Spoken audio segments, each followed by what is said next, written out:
Hello and welcome to the Australian Workplace Health and Safety webinar. My name is Natasha Munasinghe and I'm the CEO of a training and education organization called Frank. I was also formerly an international student, was born in Sri Lanka and lived in the Fiji Islands before coming to Australia to study law. At Frank, just as a bit of a background, we have worked with over 88,000 young people and students like yourself to really help you prepare for future jobs and careers.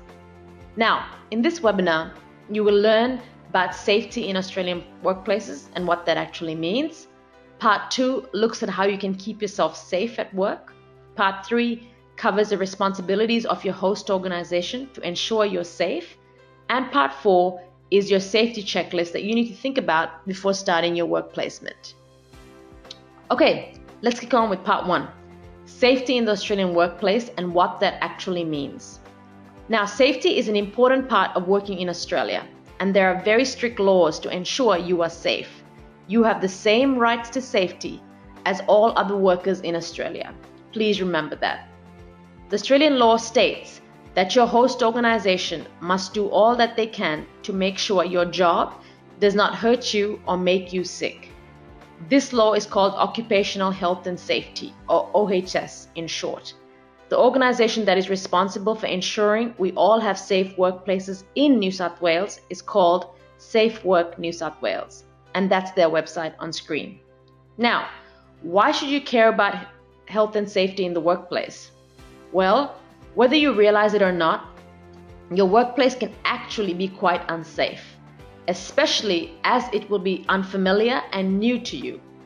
That's why you need to be aware of your rights to safety provided by your host organization, as well as the actions you should take to be safe. You should be able to recognize what a potential hazard is, as well as how to use your judgment when dealing with these hazards. Now, when I say hazard, what is this? A hazard in this context refers to something that could potentially cause you harm. Some very common hazards in the workplace are manual handling. So for example, let's say you have to pick up a heavy box in the office. If you don't do this properly, you could really hurt your back. Other hazards include slips and falls, especially during wet areas on the floor, or having contact with electrical live wires or dust in the workplace. Hazards also include doing a repetitive job, like typing on a computer for a long period of time. This can actually lead to certain complications and injuries. Finally, hazards can also include bullying and harassment, which we covered in another webinar. Now, when it comes to any of the following hazards, you should be aware of the risks of things going wrong and you should be cautious. Your safety is the number one priority. Okay, let's look at part 2, how you can keep yourself safe at work. Now, what are some tasks that could actually hurt or injure you at work? Well, according to Safe Work, there are a few. For example, using equipment when you haven't been taught how to use it properly, or not wearing the right safety equipment. This equipment is called Personal Protective Equipment, or PPE for short. Or if you don't wear it properly, especially if you're going into the field or external sites outside the office. Or you could be hurrying or taking shortcuts when doing work. And finally, you might be doing things that take your mind off the job while you are working, like using your own mobile phone. Okay, so how do you actually manage hazards in the workplace? Well, your host organization should have an OHS manual and a set of procedures to deal with hazards. If you're not aware of this is something you should definitely speak to your host supervisor or manager about.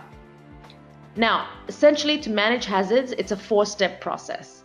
First, you got to recognize the hazard. You got to be alert and identify and recognize when something could be hazardous or could go wrong. Now, some environments also could be more hazardous than others. For example, let's say you're working outside or on a construction site. There are more things that could go wrong here than working in an office, for example. So be aware of this.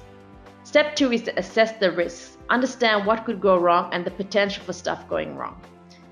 Step 3 is to apply the control. The control is what you do about the risk, that is, the actions you take.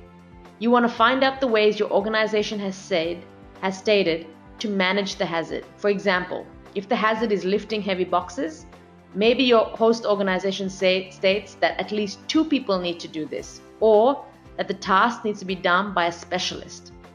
The fourth and final step is to review the control. That means whatever action was suggested to deal with the hazard, did it actually work?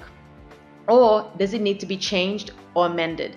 If it needs to be changed, that's something you should let your supervisor or manager know. Okay, now let's look at what you need to do to ensure that you look after your own health and safety, because that's also your responsibility.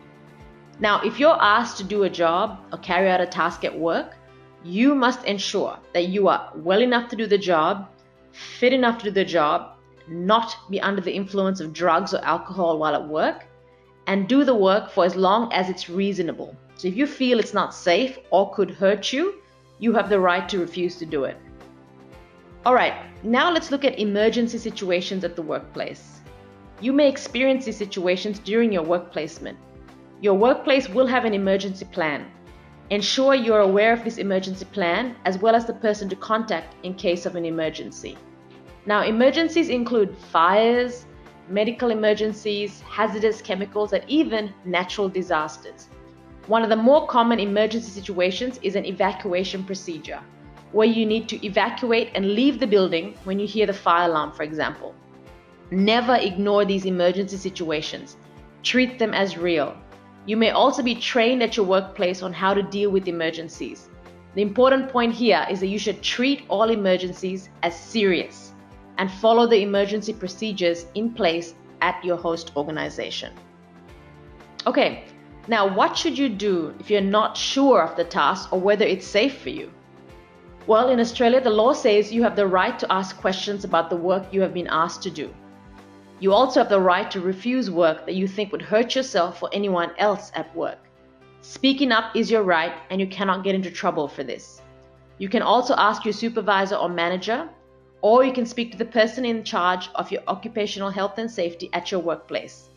If you're not sure who to speak to in your placement, consider asking your university coordinator. Okay, now what do you actually do if you actually get hurt or injured at work? Well, if you're injured at work, you should definitely get first aid and see a doctor straight away. You can also request a medical certificate from your doctor and show this certificate to your host organization if requested to do so. If you are injured or hurt at your work placement, tell your supervisor or manager at your host organization as well as your university coordinator. You may also need to complete a form called an incident report to detail exactly what happened to you. Your host organization will require you to fill in the report as they may need it for their own insurance purposes. Remember, you're not in trouble if you fill in this form at all. Okay, now let's look at part 3, which looks at the responsibilities that your host organization must provide to keep you safe.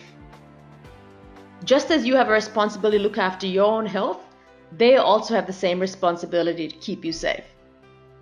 So your host organization must show you how to do your work safely. They must make sure there is someone to watch out for you, and they have to provide you with the right tools and equipment so that you can do your work safely. They also shouldn't ask you to do anything that requires a special license, like drive a car, if you don't have the right license that's needed. They also should provide all the safety equipment you need, and finally, they must ensure that there is adequate insurance cover.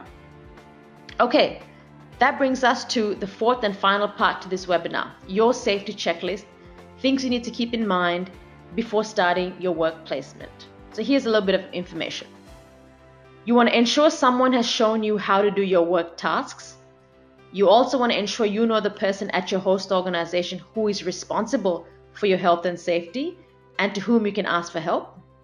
You also want to be aware of the geography of your office, especially the entry and exit points and the first aid areas. You also want to know how to use the safety equipment, how to wear it properly, and how to call police, fire, and ambulance. That's important. And finally, you want to know what action to take during an emergency and how to get out of the building if you need to. Okay, that brings us to the end of this webinar. Now to recap, this webinar was helping you understand about the health and safety laws about working in Australia. In part 1, we learned about safety in Australian workplaces. In part 2, you learn how to keep yourself safe at work. In part 3, you learn the responsibilities of your host organization to keep you safe. And finally, in part 4, we went through a safety checklist that you need to be aware of before you actually start your work placement. Now, to conclude, a little note about this webinar and how it came about. The Upskill Through Work Integrated Learning project is co-funded through Study New South Wales, Partner Projects Program, and the University of Newcastle. Study New South Wales is a dedicated unit within the Department of Industry, and it's focused on making the experiences of international students better, safer, and more enjoyable when you live and study in New South Wales.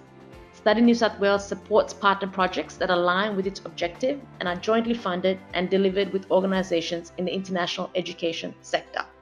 If you're interested about learning more about Study New South Wales, please check out the website on screen. Okay, everybody, thank you for listening to this webinar. You can connect with me and the Frank team on our Facebook and LinkedIn channels. Thank you. Bye.